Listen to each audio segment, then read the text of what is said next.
السلام علیکم جی، my self engineer Haroon.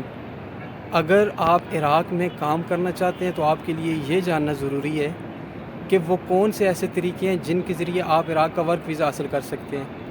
آج کی ویڈیو میں ہم ان 3 پریکٹیکل میتھڈز کو ڈسکس کریں گے جن کے ذریعے کوئی بھی بندہ عراق کا ورک ویزا حاصل کر سکتا ہے۔ ہم ان 3 طریقوں کے فائدے اور نقصانات بھی دیکھیں گے کہ ان کے فائدے کیا ہیں اور نقصانات کیا ہیں، اور آپ ان 3 طریقوں سے کیسے کوئی جاب یا ورک ویزا حاصل کر سکتے ہیں۔ طریقوں میں ہمارے پاس جو سب سے پہلا طریقہ ہے وہ ہے ڈائریکٹ امپلائمنٹ، یعنی آپ اپنے ملک میں رہتے ہوئے یہاں کسی عراقی کمپنی میں جاب حاصل کر لیتے ہیں۔ جاب حاصل ہونے کے بعد وہی کمپنی آپ کے لیے ویزا اپلائی کرتی ہے۔ ویزا گورنمنٹ کی طرف سے ایشو ہونے کے بعد وہی کمپنی آپ کے لیے ورک پرمٹ کے لیے گورنمنٹ سے اپلائی کرتی ہے، تو آپ کو ورک پرمٹ ایشو ہو جاتا ہے۔ اب یہ جاب اس کے لیے اپلائی کیسے کریں؟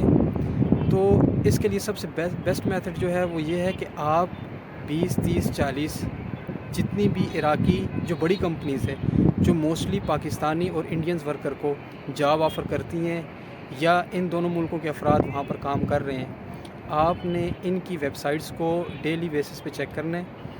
اگر وہ جاب آفر کرتی ہیں تو آپ وہاں سے اپلائی ان کے کیریئر پورٹل سے کر سکتے ہیں، پہلا طریقہ۔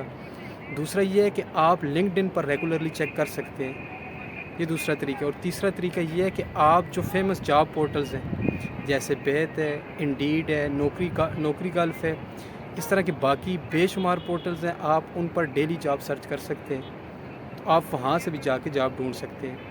اس کے علاوہ ایک اور طریقہ جو آپ کے پاس ہے وہ ہے فیس بک گروپس کا۔ آپ فیس بک گروپس اور فیس بک پیجز سے ریگولرلی ان کو فالو کر کے ڈیلی ان کو دیکھ کے آپ وہاں سے بھی دیکھ سکتے ہیں کہ کیا کوئی جاب اویلیبل ہے یا نہیں ہے۔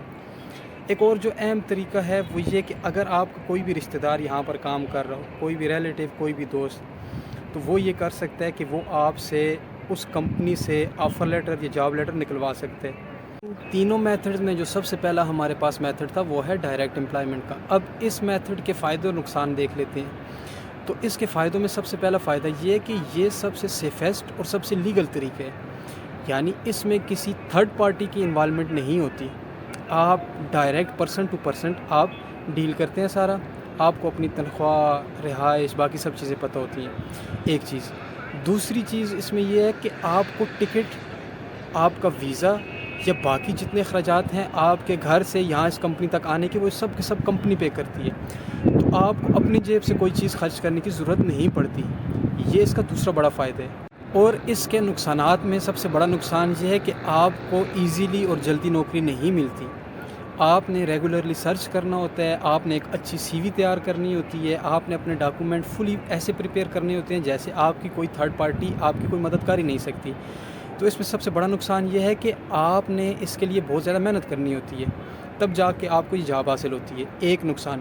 دوسرا نقصان اس کا یہ ہے کہ جب بھی کوئی کمپنی کسی بندے کو ڈائریکٹلی خود ہائر کرتی ہے تو وہ زیادہ پریفر کرتی ہے جو بندہ زیادہ ایکسپیرینسڈ ہو، تو اس کے لیے آپ کو زیادہ ایکسپیرینس ہونا پڑے گا، یعنی آپ کی سی وی اسٹرانگ ہوگی کہ آپ نے گلف میں کام کیا ہوگا، آپ نے اتنے سال کام کیا ہوگا، تو یہ چیزیں سبھی ملا کے آپ کی سی وی میں جب ایڈ ہوں گی تو اس کے بعد کمپنی آپ کو پریفر کرے گی، کیونکہ اگر کمپنی کو کوئی 1 2 3 4 بندے چاہیے ہوں گے تو وہ یہاں اپنے ملک سے بھی ہائر کر سکتے ہیں۔ انہیں کیا ضرورت کہ آپ کو آپ کے ملک سے یہاں لائیں، خرچہ بھی ویزے کا، باقی ساری چیزوں کا، تو وہ پریفر تبھی کریں گی جب آپ ایکسپیرینسڈ ہوں گے۔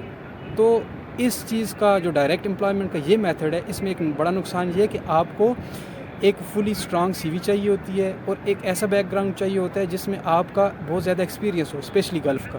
دوسرا جو ہمارے پاس سب سے پریکٹیکل میتھڈ ہے جس سے موسٹلی 90+% پاکستانی جس طریقے سے پاکستان سے عراق میں آتے ہیں یا باقی گلف کنٹریز میں جاتے ہیں، وہ ہے ایجنٹ سے یا جتنی بھی ریکروٹمنٹ ایجنسیز ہیں پاکستان میں ان سے جاب حاصل کرنا۔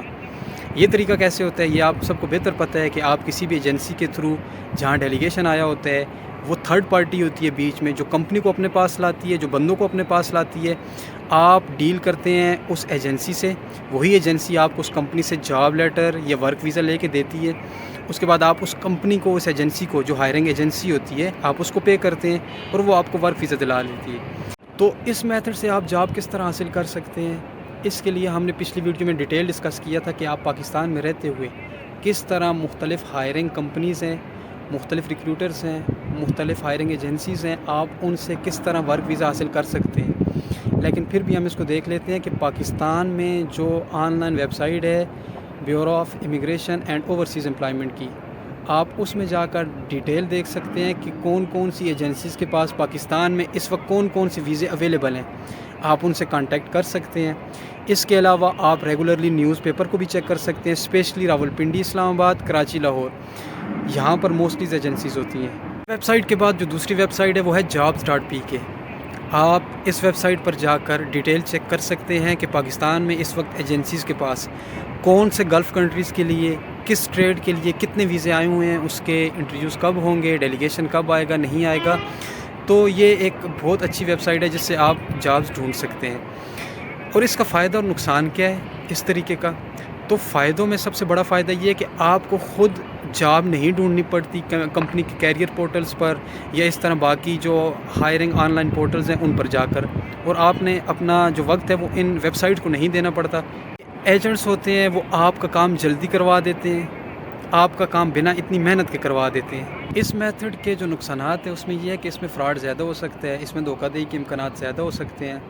یعنی کئی مرتبہ گلف کنٹریز میں کمپنی کا نام لے کر مسسے کا ویزا دے دیا جاتا ہے یا اس طرح کوئی، تو اس میں دھوکہ دہی کے امکانات زیادہ ہوتے ہیں. یہ اس میں پہلا نقصان ہے. دوسرا جو نقصان اس میں ہے وہ ہے فیس کا. یعنی جس جگہ مثلاً آپ کے 3 لاکھ لگ رہے ہوتے ہیں تو ایجنٹس کے ذریعے یا تھرڈ پارٹی کے ذریعے آپ کے 4 سے 5 سے 6 لاکھ بھی لگ سکتے ہیں. تو اس کے لیے لازمی ہے کہ آپ سب سے پہلے یہ چیک کریں کہ آیا وہ ایجنسی گورنمنٹ کے ساتھ رجسٹرڈ ہے یا نہیں ہے. آپ BEOE کی ویب سائٹ سے جا کے چیک کر سکتے ہیں. اس کے بعد آپ اس کمپنی سے ڈیل کریں، اور ڈیل کرتے وقت کسی بھی جاب کے لیے آپ اسے ایڈوانس کوئی پیسے نہ دیں جب تک کہ آپ کا کوئی بھی ریٹن ایگریمنٹ نہ ہو جائے.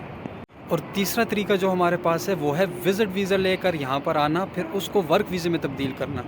یعنی بہت سے لوگ پہلے وزٹ ویزے پر عراق آتے ہیں، یعنی زیارت ویزے پر، اور پھر یہاں جاب تلاش کر کے ورک ویزا میں تبدیل کراتے ہیں. لیکن یہ طریقہ کافی رسکی ہے. یہ کیسے کام کرتا ہے کہ آپ پاکستان میں کسی ایجنٹ یا سفارت خانے سے عراق کا وزٹ ویزا حاصل کرتے ہیں. وزٹ ویزا حاصل ہونے کے بعد آپ یہاں پر آتے ہیں عراق میں، یہاں آ کر رہ کر اس کے بعد آپ کسی کمپنی میں جاب حاصل کرتے ہیں.